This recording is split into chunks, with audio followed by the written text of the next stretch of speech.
దేశంలో office space hot కేక్గా మారింది. జనవరి నుంచి మార్చి మధ్యలో కార్పొరేట్ కంపెనీలు భారీగా తమ కార్యాలయాలు తెరిచాయి. దాంతో ముంబై, ఢిల్లీ, బెంగళూరు, చెన్నైతో పాటు హైదరాబాద్ వంటి మెట్రో సిటీల్లో కమర్షియల్ స్పేస్కి భారీగా డిమాండ్ పెరిగింది. అయితే అన్ని మెట్రో నగరాల్లో ఆఫీస్ స్థలాల లీజుల్లో హైదరాబాద్ టాప్లో నిలిచింది.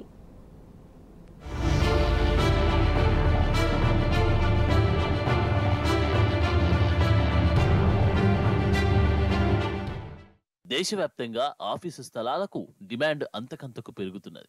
జనవరి, మార్చిలో 6 మెట్రో నగరాల్లో ఆఫీస్ స్థలాల లీజులో 35% వృద్ధి నమోదైందని రియల్ ఎస్టేట్ కన్సల్టెంట్ కోల్లిర్స్ ఇండియా తాజాగా వెల్లడించింది.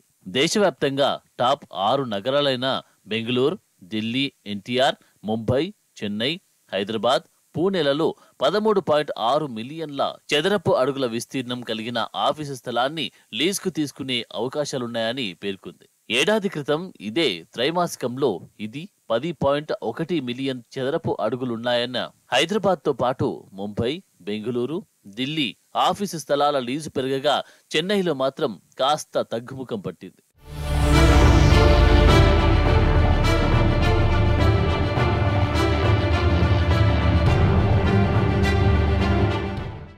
ఇక హైదరాబాద్ లో అత్యధికంగా 2.9 మిలియన్ చదరపు అడుగుల స్థలం లీజుకు తీసుకున్నారని నివేదిక వెల్లడైంది.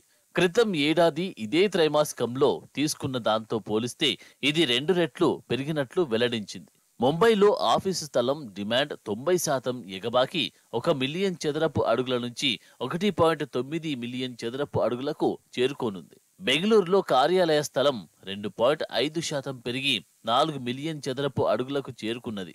గత ఏడాది ఇది 8.2 మిలియన్ చదరపు అడుగులుగా ఉన్నది. ఇక ఢిల్లీ, ఎన్టీఆర్ లో 2.5 మిలియన్ చదరపు అడుగుల స్థలం లీజుకు తీసుకునే అవకాశం ఉన్నది. క్రితం ఏడాది కంటే ఇది 14% అధికం.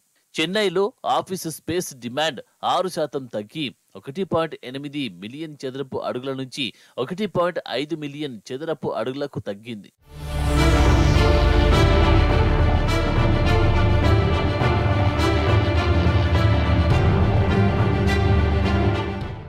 ఇక హైదరాబాద్ లో కమర్షియల్ ఆఫీసు స్థలానికి డిమాండ్ నిరాటంకంగా కొనసాగుతున్నది. గ్లోబల్ క్యాపబిలిటీ సెంటర్లను ఏర్పాటు చేయడానికి దేశీయ, అంతర్జాతీయ సంస్థలు ముందుకు రావడం ఇందుకు కలిసొస్తున్నది. గత బీఆర్ఎస్ ప్రభుత్వం చౌక ధరలు, మౌలిక సదుపాయాలు కల్పించడంతో పెట్టుబడిదారులు నగరం బాటపట్టారు. ముఖ్యంగా హైటెక్ సిటీ, గచ్చిబౌలి, మాదాపూర్లలో అత్యధికంగా కమర్షియల్ స్పేస్ లీజుకు తీసుకుంటున్నట్టు తెలిపింది కోల్లిర్స్ ఇండియా.